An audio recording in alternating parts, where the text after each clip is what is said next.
Each year, Microsoft Research hosts hundreds of influential speakers from around the world, including leading scientists, renowned experts in technology, book authors, and leading academics, and makes videos of these lectures freely available.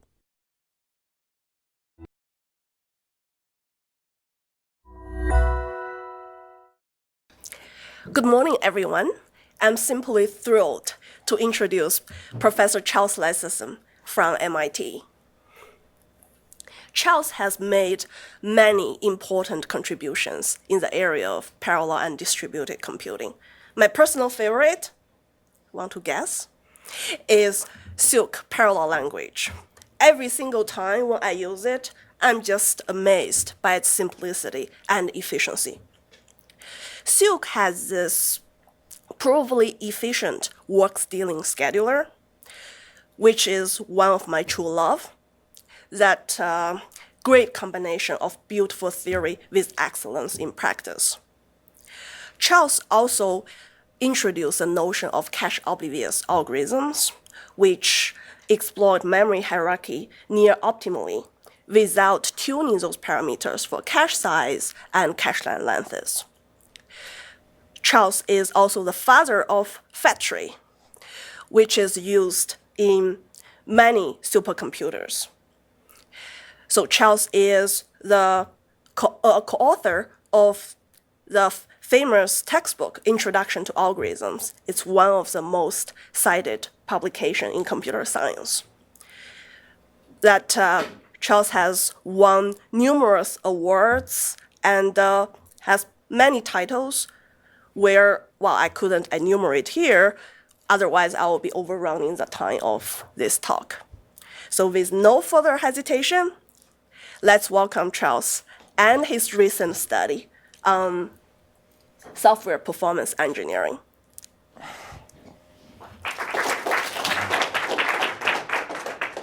Thank you, Yuzhong. That was very, very generous. When I was a graduate student, one of my advisors was Jon Louis Bentley. This is a relatively recent photo of John, and he wrote this wonderful little book for its day called Writing Efficient Programs, which showed how you could use software, you could optimize the code that you're writing to make it run faster.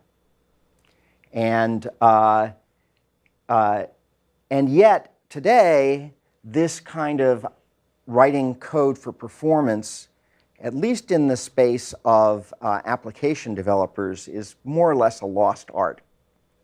Okay? And part of the reason is that there's actually a lot of things that are much more important than software performance. Okay? So here's just a few things I wrote down. You know, compatibility, correctness, clarity, debuggability, functionality, maintainability, modularity, portability, reliability, robustness, security, usability, and the list goes on and on and on. And people say, would you rather have, you know, this or that? There's just so many. So that is an interesting issue. If programmers are willing to sacrifice performance for these properties, why should anybody care about performance? Well, the people who build servers and so forth know the importance of doing this kind of thing. But for application programmers, you might say performance isn't that important. So I actually think that performance is not the same as some of these things. Okay? Performance is in some sense a currency that you spend. Okay? Whenever you want to have something like you know, clean user interface or whatever, it's going to cost you something in performance. And so performance is sort of the way you trade these things off. It's the currency that everything can be made, you know, to be equivalent. And so the advantage of having performance is that we get a lot of these properties because we have ample performance today. And I'll talk a little bit about Moore's law and, you know, the abundance of performance that has come from that, and which has made it so it's actually not that necessary today to be worried about performance in our software. Now, there are a group of people who keep coming to my research group at MIT because we know something about software performance engineering. Okay? We specialize in science-based software performance engineering, meaning using scientific methods to make code run fast. And what we find is that there are a variety of researchers who come to us. And here are just some of the recent collaborations I've had at Harvard with Jeff Lichtman and Hans-Peter Pfister on brain connectomics. They're trying to reverse engineer the connections of the brain, what neurons are connected to what neurons, and so forth. It's a huge image processing job. Okay? Energy efficient video coding with Vivian C. of MIT, where we're looking at parallelizing the HEVC standard. With Guy Blalock doing at Carnegie Mellon, developing fast parallel graph algorithms. Rob Patro of Stony Brook, where we're looking at bioinformatic analysis, mainly in the context of dynamic programming. Steve Johnson of MIT, who works on electromagnetic simulation, and doing symbolic algebra with polynomials with Mark Moreno-Maza and Eugene Xie of the University of Western Ontario, where we're looking at computer algebra. So all these people sort of gravitate to my group at MIT because they have problems for which they need performance and for which hardware performance alone is not sufficient. So why are we in demand for, so my group is the Supertech research group, so why are we in demand? So all of them, it turns out, have compute-intensive applications. All of them are focused on multicore computers, which is the bargain component of today's technology. It's the cheapest way to get cycles today is to program something on a multicore. Interestingly, they're all doing scientific computing, and very few of them are actually doing HPC, traditional high-performance computing. And part of the reason is that although some of these things you could scale out onto multiple machines, as soon as you do, you take a big hit in performance in terms of the efficiency on any particular machine. And that can be worth it for some really important problems, like various fluids problems, weather simulations, and so forth. But for the vast majority of sort of day-to-day science that these computational scientists work on, it's not worth taking the big hit compared to the efficiency they can get on the bargain component, which is the multicore. And multicores can actually be pretty big compared to the size of programs that they're working on. So they all need performance, and the reason is that the performance gives them a stronger lens that allows them to see the phenomena they're studying. A bunch of them are doing simulation, okay, but there's quite a variety of things they're doing. And it's like having a stronger microscope. You can see more stuff, you can discover more stuff if you can compute things faster. Performance comes from any way they can get it, exploiting hardware features of the processors, including parallelism, the cache hierarchy, vector units, ILP, GPUs, as well as through software technologies such as algorithms, domain-specific compilers, bit tricks, and software prefetching. So all those are kind of things that they will do in order to get however much performance they can get. And of course, they're continually rewriting their code, so they also want all those other properties, maintainability, and so forth. Their typical workflow looks something like this. Okay, so they think for a while, then they code for a while, and then they run their code on many experiments with many different data sets, initial conditions, etc., until they discover something, and then they're back to thinking for a while. Okay, and then they code and so forth, and they run around this cycle, over and over again. Okay, and so their use of computational resources is very bursty. Okay, so sometimes they're heavily using their computing systems, and sometimes they are using it very little at all. So these scientists care about performance, and I think that there is other historical evidence or things of historical importance, things of historical importance that are going to accentuate the importance of performance engineering. And the two things I'd like to point to are cloud computing and the end of Moore's law as being major reasons why investment in software performance engineering now is going to pay off within 5 or 10 years. So my talk is going to sort of take us through those things. I'm going to talk a little bit about cloud computing, and then a little bit about Moore's law. Then I'm going to talk about the end of Dennard scaling, which occurred in 2004, and what we can learn from that.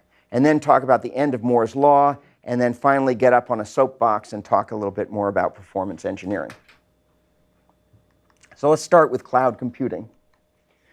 So the idea of cloud computing is let's rent a shared resource, rather than owning my own copy of it. The NIST has a definition which they say it has these properties. In practice, the collection of things that make up the cloud are invariably made of the bargain component, which is, as we've talked about, the multi-core computer.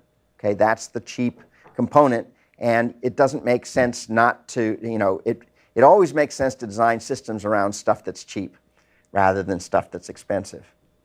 If you look at the cost for the compute optimized instances, and this actually Tim Kaler is the one who did these numbers on last year. They basically scale pretty linearly with number of cores. Most of the people that I'm working with can avail themselves of spot instances. It's okay if a computation doesn't happen to finish. Spot instance is one that could be taken away if high demand by other people want it. You're basically taking up cycles that otherwise would go idle. And those are the cheapest. And it turns out those are perfectly good for almost all the sort of computational science applications that people run. So I set about trying to, for my research group, we had our own collection of machines saying, should we rent or should we buy? And I said, well, let's take a look at what the costs are independent of maintenance costs. Because maintenance costs with people, there's clearly an advantage there to cloud. But I wanted to just look at the actual, what we're doing, how well we're spending our compute money. And so here's my back of the envelope calculation. So to rent, cloud cycles, this is done about a year ago, were about 26 cents per hour on the spot market. For an 18-core C4 instance, which is a compute-optimized instance at Amazon, and which over the course of a year is about $2,300 to rent if you rented it round the clock. To own, well, the multi-core that it's based on costs about $5,000 to buy, which, assuming a 5-year linear depreciation, amounts to about $1,600 or $1,700 for the first year. And the reason I want to compare with first year is because in the cloud they're always updating their machines. So you get to run on whatever their latest stuff is. But also, if I own it, I have to pay for electricity. And where I am, it costs about 10 cents per kilowatt hour, or about $3.50 per year. And also cooling, it turns out, to cost me about $3.50 per year. So the final total first-year cost to own is about almost $2,400, versus $2,278. So it's like this back-of-the-envelope calculation. It's kind of a wash which one you do. Whether you should rent. It's not a huge advantage. It also turns out that there's an advantage for me to own, which this doesn't show, which is on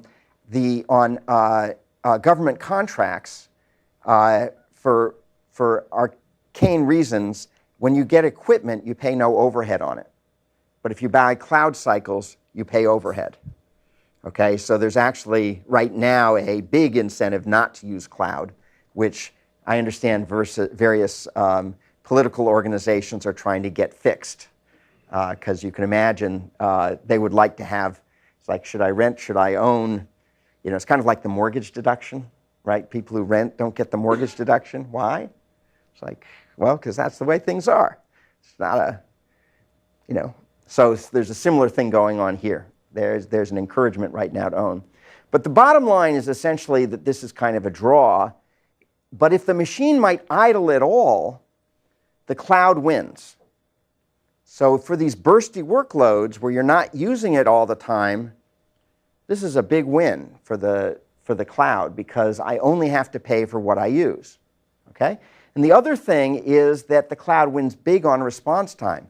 When I need to compute, okay, I now, instead of, if I have, you know, one multicore, say, but I have 10 jobs to run, in the cloud I can run 10 jobs at once. Okay, and so that gives me an answer after, you know, one iteration of whatever code I'm running. Whereas if I'm running it on my own multicore, then I have to run it over 10 times. It takes 10 times as long to get all the answers that I would like to get. And so, so the elasticity of the cloud is a big, it gives it a big advantage when it comes to these kind of bursty workloads that these researchers are looking at. Okay. Now, as soon as you talk about cloud, everybody gets concerned about cloud performance because this assumed that a cycle of cloud was equal to a cycle of multicore. And everybody knows that cloud has these layers of software that make it so things don't run as fast. Okay? That virtualization makes cloud servers much slower than owned machines. Okay? So these folks in 2011 said our main finding here is that the compute performance of the tested clouds is low. Okay? Well, that turns out that was a problem that got fixed almost the same year that this paper appeared. Okay? If you actually look, there's technologies. I'm mentioning the container technology, which removes a level of virtualization because you don't have a second level of operating system because you run on the same level. But even with hypervisors, they have really sped things up considerably. And today, it turns out that, that you can get essentially one-for-one cycles. Okay? You know, there's nothing in the way of using a cloud machine, okay, in terms of overhead, you know, on a per instruction basis. Okay? However, the other thing that people say, yeah, but you know, you can't really take good measurements in the cloud. Okay? You might be, you know, because of all this virtualization, et cetera. Okay? The performance unpredictability isn't a big issue. And in particular, this could really compromise your ability to generate fast code because here's sort of, you know, the basic way you do performance engineering. It's a simple loop, okay? So you have some program A and you measure its performance. And then you make a change to program A to make a faster program A prime, hopefully faster program A prime. Then you measure the performance of A prime. If A prime beats A, you set A equals A prime, okay? And then if A is not fast enough, you go to step 2 and you do it again. And you just keep making iterative improvements until you meet whatever performance spec you care about, or if faster is always better, you just keep doing that forever, okay, while you're studying your phenomenon, okay? So if you can't measure performance reliably, it's hard to make many small changes that add up because you don't have any gradient. Okay, it's like, whoa, did it go faster or did it go slower? Well, let me run it 100 times and see whether A is faster than B. I don't want to run it 100 times. I want to run it once and tell me whether it's going to be faster than the previous one. Okay? So this issue of variability came up in historically in a really interesting setting. So do people know who Junichi Taguchi is? Okay, so he's the one who revolutionized reliability in the auto industry. Okay? And he basically revolutionized it by realizing that the first thing you want to control for is variance, okay, before you try to make things go fast, okay? Or in his case, before you have try to make things have higher quality, okay? First, get it so that with whatever quality it has, you can repeat it, okay? And the analogy that, that comes out of his work is the following. Suppose you're an Olympic pistol coach. Which shooter of A or B would you recruit for your team? So here's A's shots. Okay, hits the bullseye. Okay, and now B misses the bullseye. If you scored these two guys, this guy has much higher score than this guy. Who would you recruit for the pistol team? B, right? Why? Yeah, all you have to do is correct for all you have to do is, teach him to shoot, lower and to the left, right? And you're done. Okay, adjust his sight, whatever it takes, okay? But it's pretty simple what you do. What do you have to do for this guy? I don't know. Okay, tell him to hold it more stable. Maybe that's part of it. Who knows, right? Who knows what's going on there? So his point was that, that by first reducing variability, now you're in a position to actually see where you are in terms of quality control and control it. The same thing is true with software performance engineering. If you can reduce the variability, you can actually compare things relatively easily because you can compensate for things like the cost of measurement and so forth, or any randomness, if it's truly random, that you have in your system. Okay, so we took a look. Actually, we is Tim Kaler here, who's interning this summer with Yu Zhang, at measurements in the cloud and where the sources of variability were. Okay. And we classified them in two types. One is endogenous sources of variability, things that emanate from within, and the other are exogenous sources of variability. So the endogenous ones are things like, daemons running, interrupts, hyperthreading, thread placement, the runtime scheduler, even things like link order when you're compiling your code turns out to have an impact on performance. And then the other thing were the exogenous one, things like you might have other people running on your machine. And there are things like dynamic voltage and frequency scaling, where based on the temperature of the machine changes its clock frequency. Okay, you're trying to measure two things. It's like, how do I measure those? Okay, things like turbo boost, okay, which increase the scheduling, increase the frequency of the clock when there are fewer jobs running on the machine. Network traffic, all these sort of external things, okay? So we did an experiment, okay, where we took a program, a compute-intensive program. It was just something to count the primes in an interval. We ran it on a C4 instance, and with the normal settings for this thing, hyperthreading was on, turbo boost was on. Turns out we discovered that AWS actually turns off DVFS, interestingly, okay? And we did 100 runs, each about 1 second. And what I've plotted here is I took the 100 runs and I put the minimum one here and called it 0. And then how much longer did the other runs take than whatever the minimum was, okay? And I just simply ranked them across the way. And you can see in the worst case, we got up to almost 25% slower for this particular test. Okay, and you can see there are various thresholds where you get a bunch of things that are all on the same level there. So if you're going to try to compare two programs and you're taking measurements like this, you can't really make a small change, one that if it increases the performance by 10%, okay, and you expect to make, a dozen such improvements, you can't even tell that you've increased it compared to the noise, you have to run, there are things you can do. You can run it for longer. That's also more expensive. Okay, you can run many, many times to see what you get, and so forth. But it just basically ends up being hard to compare the two things. So then we did a quiesced system. So Tim went in and with all his systems wizardry, turned off everything he could, okay, to make something that was really, really quiet. So turning turbo boost off, hyper-threading off, and so forth.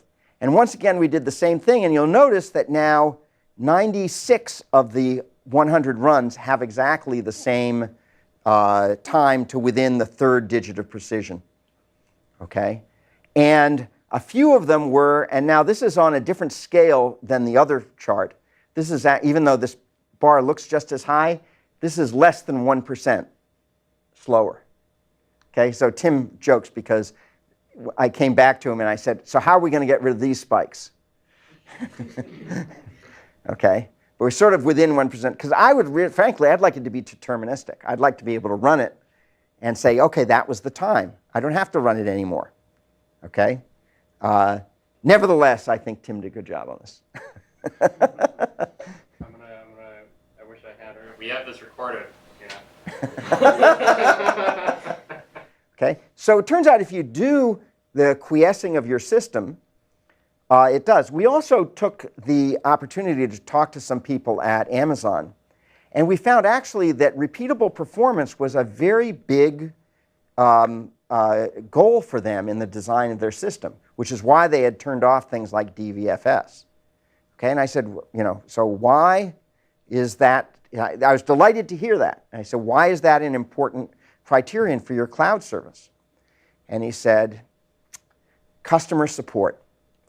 If the customer runs a program and then they run it and it's 10% slower on the same program, we get a call at customer support. Okay, because you're charging us 10% more for the same thing.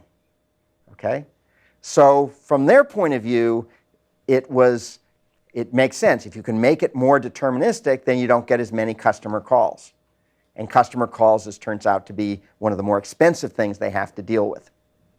Okay, so it was nice to see that those interests were aligned in terms of them. So it turns out that actually we have had now, for over a year now, great success with very reliable performance measurement in the cloud. Okay, and so much so that the performance engineering class that I teach with Saman and Marasinghe at MIT, we use cloud now for all our resources, and it's great because we can scale things. And the only problem is we used to poach on available machines in our lab for resources, and now we have to pay for them. So, okay, now another reason that in this context, cloud, and probably the main reason I would say that the cloud performance, that doing things in the cloud, that performance engineering is important, is because if you own a machine, there may be some utility to making something run in half the speed, okay? But it's probably not linear, okay? It's probably, it's not giving you something. So I have my own computer, and if it took me an hour to run versus 2 hours to run, there might be some advantage to having it run in an hour instead of 2 hours, but it's not a huge advantage over 2 hours because I've already bought the machine. But in the cloud, if something I can make it run in half the time, I just saved half my money. Okay, especially if I'm going to deploy it widely once I have things. So therefore, you're essentially, having the computer cards essentially doubles the amount of computing that can be afforded within a fixed budget. Okay, and so that means that the way that people behave economically with respect to this resource changes considerably. Now they're very motivated to trying to, especially if you're interested in having the best microscope, if you will, that you can get to study your phenomena, the best lens, okay? Now, hey, if I have twice the computing budget, that's a much bigger lens that I can use, okay? And so there's that motivation. So I think cloud is one thing that's going to start pushing applications. As more applications move into the cloud, the performance there is going to start to matter to people in application performance, because it will say how much money am I spending on my computing. Okay, I want to turn now to the second historical trend, which is the end of Moore's Law, and start just by reminding people what Moore's Law is all about. So it's an economic and technology trend originally articulated in 1965 by Intel's founder, Gordon Moore, and it was christened about 10 years later as Moore's Law by Caltech professor Carver Mead. Now, it turns out that if you ask people what Moore's Law is, it's amazing that people on the street know what Moore's Law is, okay, after a fashion. They don't know exactly what it is. They know what is the popular Moore's Law, okay? So the popular Moore's Law is that the cost of computing drops exponentially year by year. They may not know that it's a doubling every 2 years or whatever, but that's an implication of the real Moore's Law. And it's the sort of thing that took the connection machine CM5, for which I was the network architect. It was the world's fastest machine in 1993. Okay, it was #1 on the top, at that time, 100 list. Now it's the top 500 list. Cost $47 million, achieved 60 gigaflops on LinPack. Okay? Now a MacBook Pro, Apple 15-inch MacBook Pro, like this one, okay, gets 70 gigaflops on LinPack, costs $1,500. Okay? Pretty dramatic difference, right? That's Moore's Law. That's wealth that's been created. Spectacular amount of computing wealth. If Moore's Law had ended 15 years ago, there's all kinds of things we would not be enjoying. Now, would we care about them? I don't know. But it wouldn't have been possible to do electric cars or innovative deep learning, electronic monitors, wearable cameras, and my favorite here is the Minions movie. Okay, it would have taken way more computing than you could possibly put into important things like the Minions. Love the Minions, okay. So the original Moore's Law in 1965, Gordon Moore said, he said, the complexity for minimum component cost has increased at a rate of roughly a factor of 2 per year, okay, which in English means the number of transistors has been doubling every year, okay, which is the way that we think about it. 10 years later, he says the new slope might approximate a doubling every 2 years rather than every year by the end of the decade. And if you look at processor chips, in fact, it has been solid on this doubling every 2 years for 40 years. I mean, really amazingly, hard line that it has followed. Okay, if you look at memory, it's gone a little bit faster. Okay, but for processor chips, it's been about this speed. And so the 50-year impact of this has been that Moore's Law has been a printing press for processor cycles. You want performance? Invisibly, you just go buy the latest hardware, and bang, everything runs faster. Okay, and it runs faster, and of course also it comes with lots more memory, cheap memory, and so forth. But I'm going to focus on performance. So it's basically been a printing press for processor cycles, and that's what is coming to an end. Okay, so let's talk about, before I talk about the end, we had an end come in around 2004, which was the end of Dennard Scaling, which I want to talk about first because it relates to what I think we can expect coming up. So what is Dennard Scaling?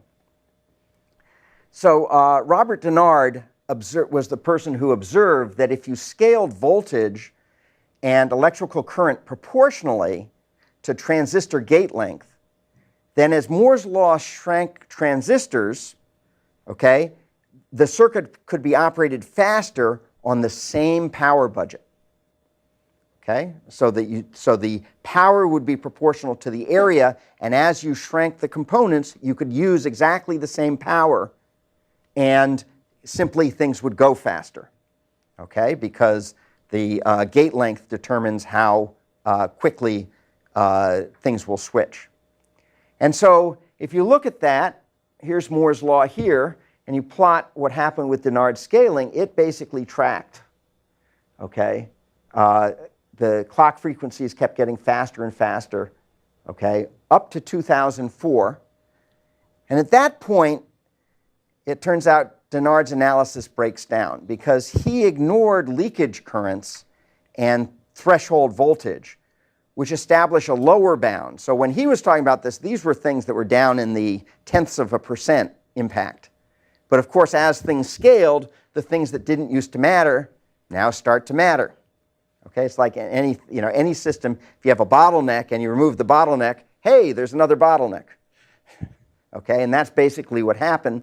And in fact, Patrick Gelsinger, who was at that time at Intel, did this beautiful chart of how, where we were and what was going to happen if you kept scaling voltage. It'd be as hot as a nuclear reactor, a rocket nozzle, the sun's surface. In other words, there's no way that we were going to be able to keep scaling that. Okay? And that scaling broke down somewhere in the vicinity of about 2004. The vendor solution to that was to say multicore. And that's what issued in the multicore era, because you could put more processor cores on a chip. Okay? And now each generation of Moore's law potentially doubles the number of cores. Of course, the other thing that's happened is the cores have gotten fatter. Okay, as we've put vector units and now GPUs and so forth on them. Okay, and so if you look at this, what happened with the power was indeed we went to a flat, and so now all chips operate somewhere in the vicinity of 3 or possibly 4 gigahertz. Okay, the power has sort of stabilized, still was going up a little bit here, but the number of cores on a chip has been climbing. Okay. So during the end of the era of Dennard scaling, we got faster clock frequency, and what was great about that was performance was completely invisible. We got invisible performance benefits during that whole period until it broke down. You didn't have to rewrite code to take advantage of faster chips. Okay? But since the end of Dennard scaling, what has happened is we've started to see architectural features that are now visible to the instruction set architecture. Multiple cores, vector units, GPUs.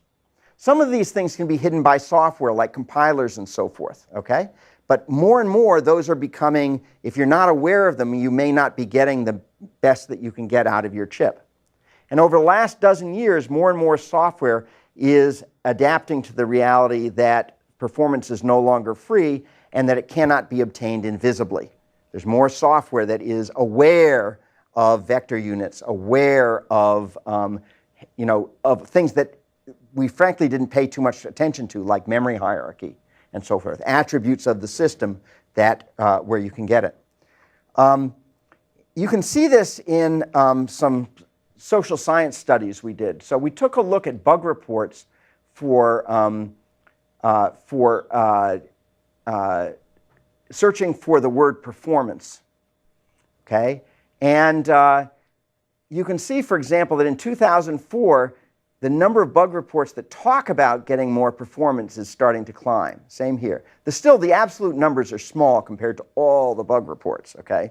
But this is the Mozilla's call product. This is MySQL messages climbing. This one's a little bit noisier for OpenSSL. Okay? This is the Eclipse IDE.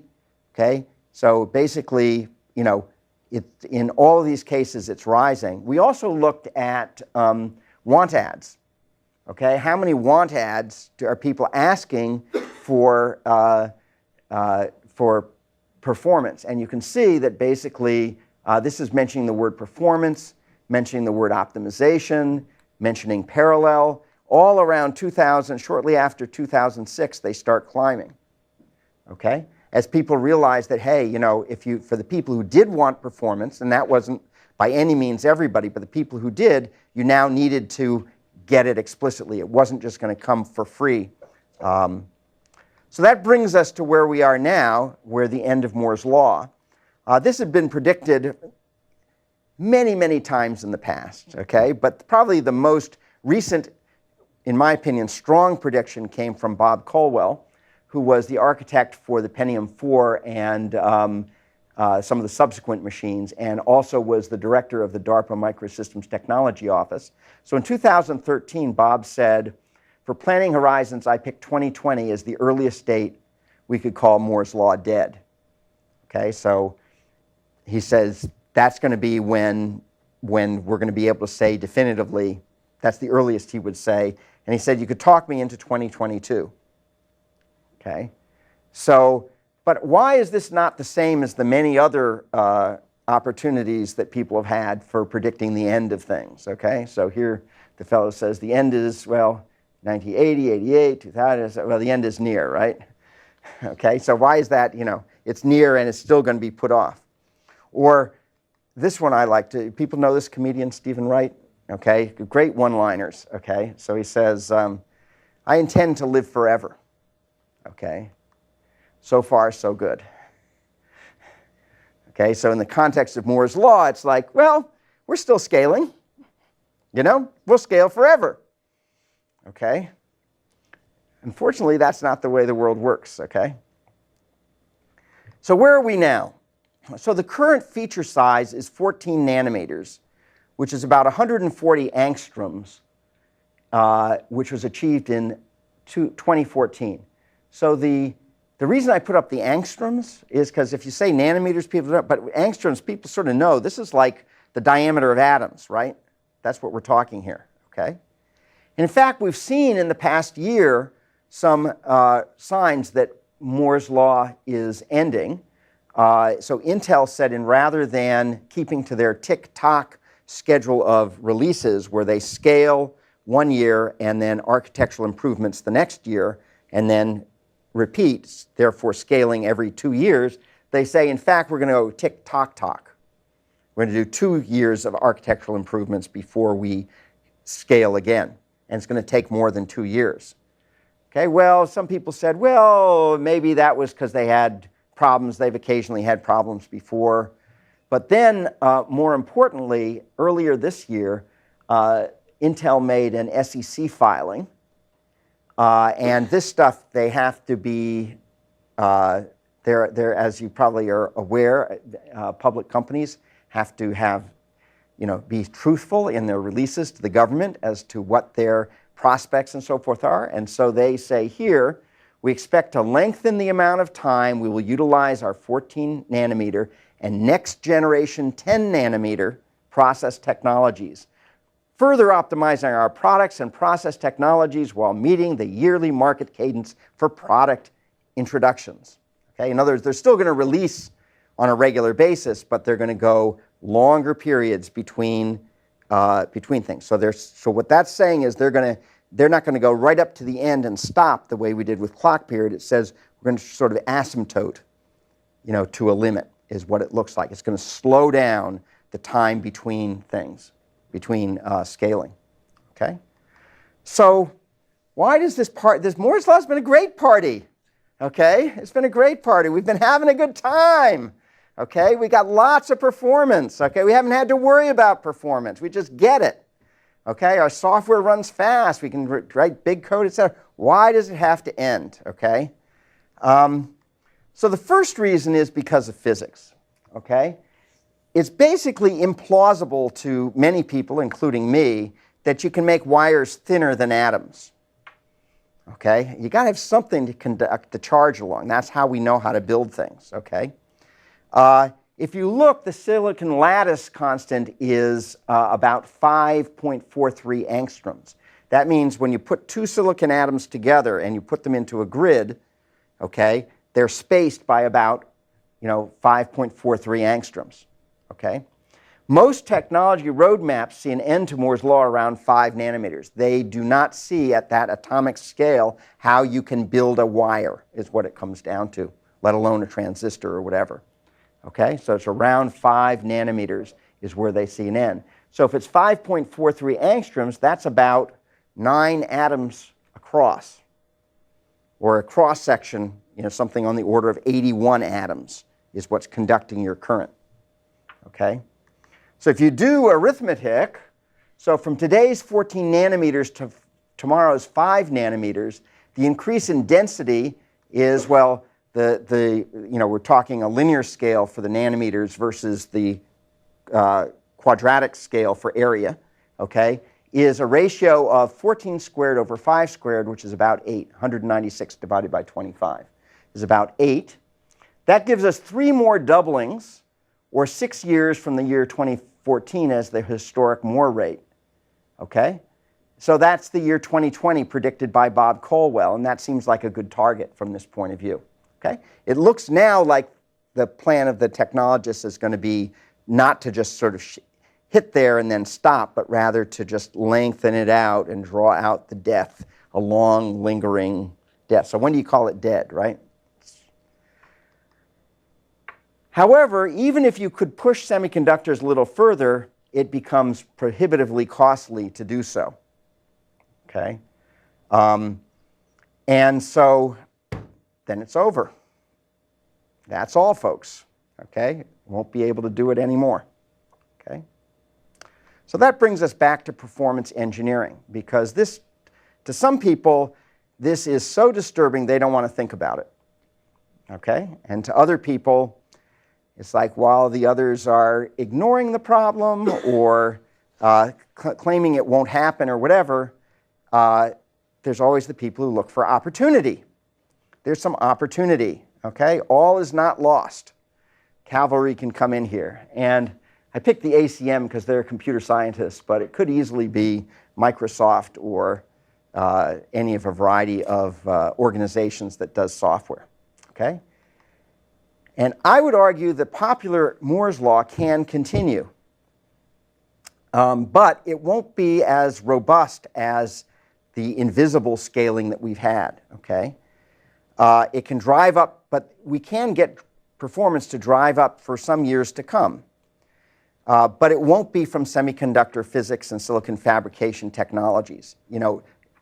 I don't think that the cavalry is going to be quantum computing, for example, okay? They have a long, long, long way to go before they're anywhere close to what people have been able to achieve in things. So yeah, maybe some decades down the road we do some better, or biological computing, same thing. There are a lot of places where you could possibly come up with a new technology, but you're talking about a really mature silicon technology, and in that space I don't think there's much chance it's going to be, there's going to be stuff coming from that direction. Computer science, though, I think, can provide the impetus with performance engineering technologies drawn from all the core areas, okay, that we have traditionally studied, okay. But unlike Moore's law, which invisibly lifted all boats, okay, computer science performance engineering technologies will drive computing costs down unevenly and in opportunistic fashions. There will be some places where, in fact, things are optimized to their limit and you're not going to make any software gains. Okay, but there'll be other places where there'll be big opportunity. One of the biggest opportunities is in the area of bloat. Okay, our software systems today are enormously inefficient because we value everything. We've been willing to pay performance for all these other properties. Okay. And so I think that the direction that things have to move is to move so you get both programmer productivity and computing efficiency, rather than making these, thinking that there's a trade-off between the two. To show you how bad this is today, okay, we did a little experiment of Python benchmark. We just coded up matrix multiplication. Very simple benchmark. It wasn't because I wanted matrix multiplication to run Py. I know I can just call a library for that. But this was to give an idea of what's involved in today's technology. Okay? So the key part of it is these four lines, okay, where you're basically going through the indices and performing this, this update. Okay? So this is the actual code. We just ran that code in Python. Okay? We ran it on one of the C4 instances. And how long do you think this code takes to execute? Okay? So does it take about 7 milliseconds? This is a quiz. Okay? 7 seconds? 7 minutes? 7 hours? 7 days? Okay? So think for a second, then I'm going to have you vote. Okay? And you can't abstain. Everybody's got to participate. This is class participation. Otherwise, I'm going to fail you. What is n? N is 4,000 by 4,000. 4,000 by 4,000. So there's 64 million. And by code you mean this code No, snippet? 64 billion operations. And by Okay. code means this code snippet, or like starting the Python interpreter and all this stuff? This is right from the beginning. Yep. Okay. Right from the beginning. Okay. I execute that code. I just, from the command line, run. Okay. How long does it take? So how many people think 7 milliseconds? Nobody. How many people think 7 seconds? Okay. That's okay. Good number. How about 7 minutes? Okay. 7 hours? Couple people? 7 days? Nobody thinks it runs for 7 days. It doesn't run for 7 days. Turns out this runs for 7 hours. Okay? Okay?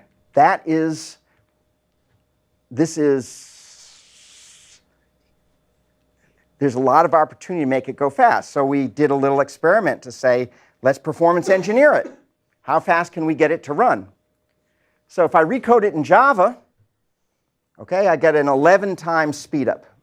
And I'm now going from not even being able to measure the fraction of peak it's getting to using 0.01% of the peak, just by recoding in Java. Okay? I recode it in C, I'm now a factor of 4.5 larger, up to a factor of 47 faster than the Python code. If I make it run with parallel loops, I go up to 366. If I use memory hierarchy better and parallelism, using parallel divide and conquer, it jumps up to, now we're up to about 4.3%. I add vectorization. It's already the compiler's already vectorizing, but if you restructure the code to vectorize better, okay, you get, now we're getting over 10% of the thing. Then I start using the special instructions that Intel has to use the vector units, the AVX instructions. We're up to about 40%. And then if I use a slightly more efficient algorithm, I still can squeeze out to now the running time is like 0.4 seconds. Okay, so from 7 hours to 0.4 seconds. The issue here is not that I couldn't just call a library, okay, to do this, because if you're programming in Python, you're not necessarily, everything you're doing is not necessarily coded up in a library. Some things are, okay? But rather just to say, look at the opportunity and look what you have to go through. This is an enormous amount of work it took us to go through here. This was not easy to get to these kinds of numbers, okay? It was not easy, okay? We're slightly faster than the MKL library, by the way, on this, just for people who know what that is. Okay, did you have a question? Yeah, it was to that latter point that you did make. I was curious if you added a column on just an estimate of the number of people that could actually write those particular. Yeah, no, really. That's a great one, right. So anybody can write this, right? And then you reduce the number of people down to 1 or 2 people or whatever. Yeah, that's funny. That's good. New Moore's law, number of people able to achieve 40% of peak performance will double. Right. 4 years maybe from university. So there's opportunity. I mean, it's kind of like, in computer science, we sort of ignored performance for many years, and now they've got to come to us to save them. We set the building on fire, because why? We're the firemen. Okay? So life after Moore's law, the amount of computation that can fit within a given form factor will more or less be fixed. Okay? Obtaining more computation within a given form factor is going to entail performance engineering. You can have computation scaled out to larger systems, and so scale out is going to be important, but only by paying a superlinear cost, because it costs you something to actually interconnect these things, and designing for parallelism in it. So we sort of have a choice coming up. Well, we've had a choice, of simple versus fast. Simple code is slow, fast code is complicated. And it's like we have this signpost that says which way you're going to go, okay? I don't see why there has to necessarily be this fixed signpost there, that we can't do things that are both simple and fast. So I want to say, let's make a world where the distance between simple code and fast code is minimized. Okay, I think that's a great research agenda for the next 10 years. Our strategy is to remedy the ad hoc nature of software performance engineering by enabling programmers to write fast code as principled scientific process. Okay? And so my group, which does science-based performance engineering, there's sort of 4 cornerstones that we have been pushing for this science-based approach. The first is to try to build systems you can reason about because performance obeys simple mathematical properties, such as monotonicity and composability. Okay? So many systems, if you do A and you do B, you put them together, you cannot predict what happens. Okay? Performance doesn't compose. Or it's not monotonic. You take out some work of your computation, okay? So you do less work and it goes slower. Okay, that's not monotonic, okay? You want it that when you take work out, it should go faster, or it shouldn't go any slower. It might stay the same. Maybe you weren't working on something that was matter, but it shouldn't go slower. Theories of performance that work in practice, so that you can do things like asymptotic analysis, work span analysis, use things like an ideal cache model, and very importantly, be able to do back-of-the-envelope calculations that will tell you about what you're going to do before you have to engineer it. Okay? Diagnostic tools for correctness and performance whose efficacy is mathematically grounded, so that when you get an answer out of it, you can rely on what that answer is. Okay? And reliable measurement and ubiquitous instrumentation. And so we've been working on some things in that space. I'm not going to go into these things, but I'd be happy to talk about people about it later. Okay? So this is Lord Kelvin, okay? And he was very famous for measurement, in particular for this last point. He said, to measure is to know. And if you cannot measure it, you cannot improve it. In today's systems, I can't measure anything to speak of if the system gets complicated enough. Okay? And so some of the things we're working on, like the CSI thing, is basically a compiler-instrumented framework that will make it very easy for people to get instrumentation into their code. So life after Moore's Law, cloud computing and the end of Moore's Law are going to accentuate the importance of performance engineering. We have a choice in which performance engineering is tedious, unpleasant, and boring, practiced by high priests with arcane knowledge. This is the point of how many people could do this. Okay? Or we can start working on a world in which performance engineering is engaging, creative, and fun, practiced even by average programmers. Okay? That's our choice. Okay? And I think that, just to point the finger back at myself at the end, universities in particular have to educate people about the principles and practice of science-based performance engineering, which too few people today understand or appreciate. If you go back to Bentley's original paper, as I say, that's a lost art. Most undergraduates graduate and they have no clue as to how their code actually runs on a computer. Okay, they just know the abstractions, the layers and layers of abstractions, and the packages that they can assemble to build their systems. So that completes my talk. Get down off my soapbox. Thank you very much.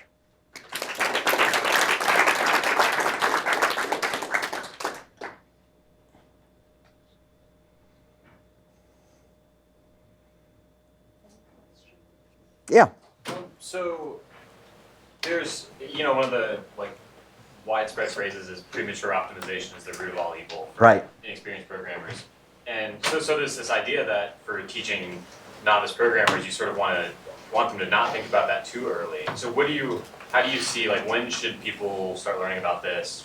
Well, I think they should certainly learn about it as undergraduates, okay? Because one of the things we found in our course that we teach at MIT, which is sort of a junior-senior level course, is that the students, it's like it takes the blinders off, okay? Oh, is that what's going on inside the computer, and so forth. And they become better engineers just from the fact that they understand both sides of an abstraction interface, because they understand how the abstraction should be used, and they understand how it's implemented. Okay, and that's useful for even doing reliability and all kinds of other other things. I agree. When I try to get a system working, I start with the simplest end-to-end system I can build. Right? I don't start with the one that's fully optimized, but I'm thinking optimization. Okay, as I go in there, I just don't do that to begin with because why? It's harder. Okay, what I want to do is make sure that it becomes functional, et cetera. And frankly, I can't do a back-of-the-envelope calculation that's going to tell me necessarily, how fast it's going to be. So, so I think it's definitely a downstream process, but increasingly, I think we're going to find people spending more time downstream. And I think that says something about where entrepreneurship is going to end up, because you can today, it's fairly easy to if in that picture I had a couple slides ago. This one, okay? If this is today and this was 2 years ago, I've got half my resource available for me to do anything I want with it, okay? In the future, today is yesterday, okay? If you want more, you have to somehow squeeze back what you've got in order to make room.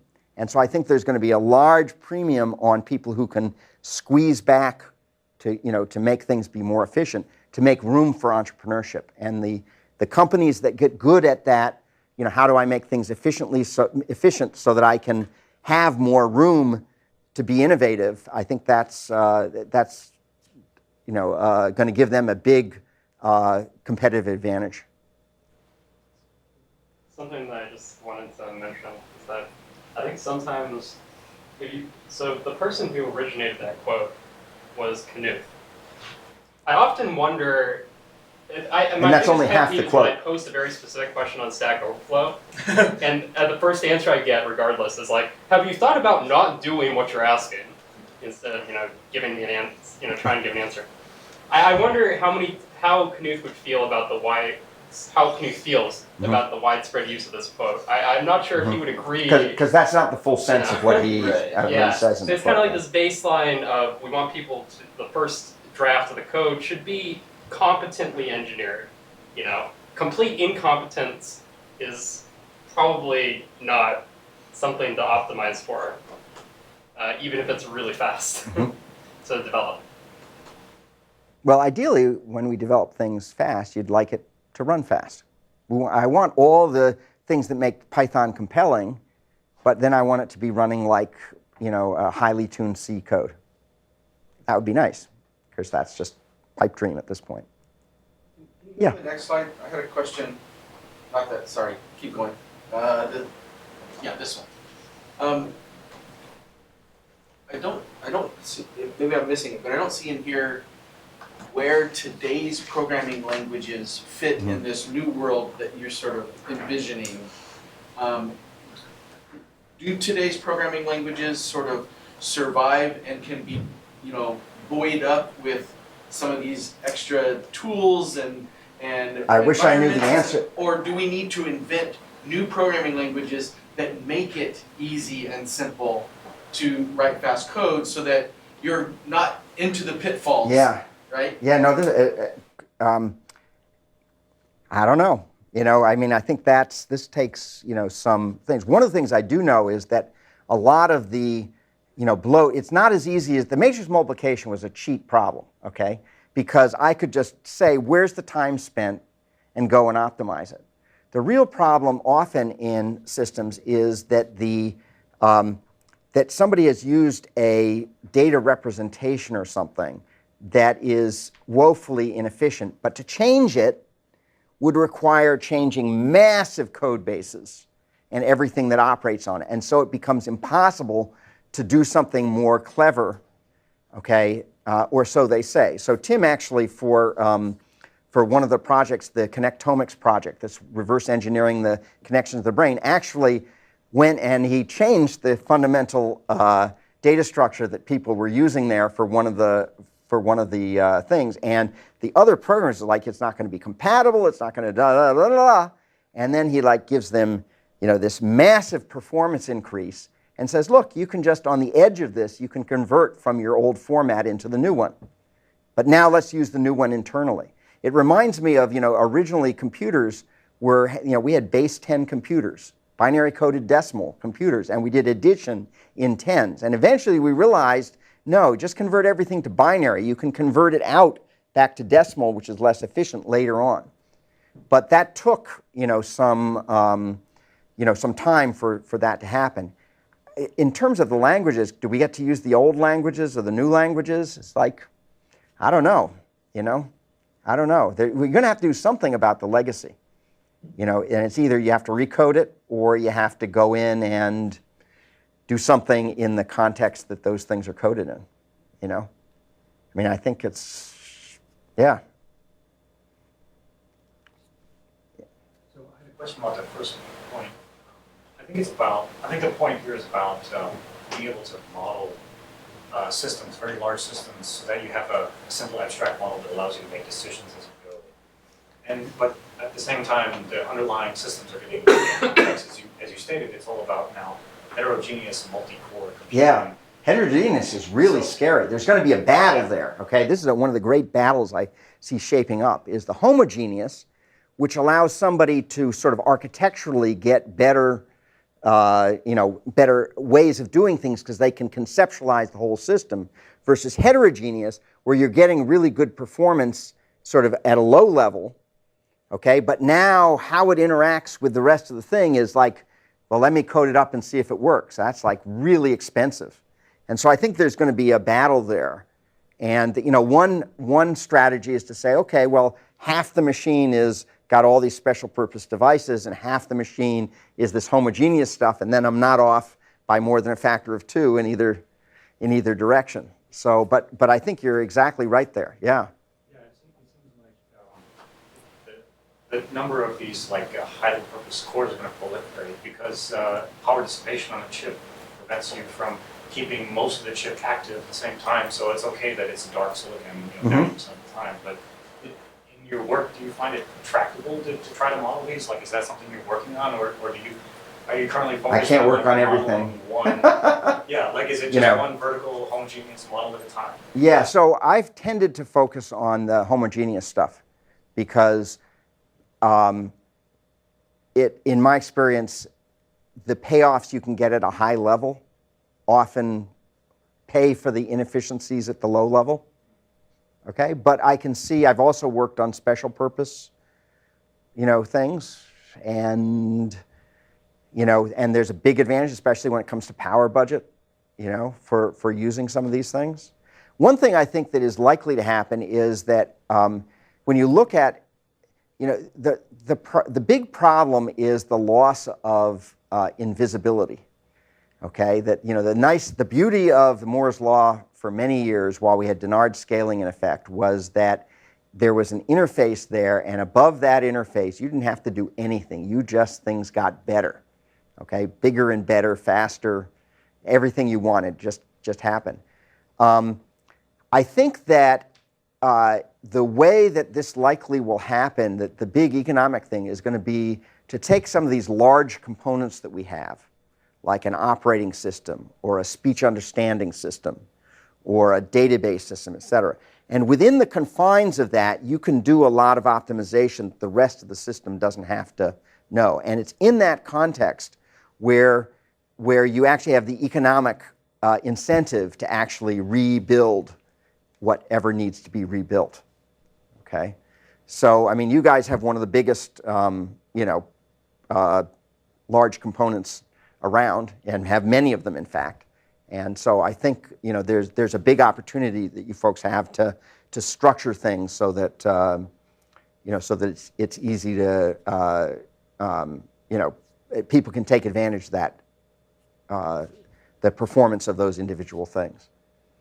But sometimes if the system was designed where they cut the interface in the wrong place, it's like, what do you do? What do you do? I don't know what you do. But I know that semiconductor physics isn't going to be the answer.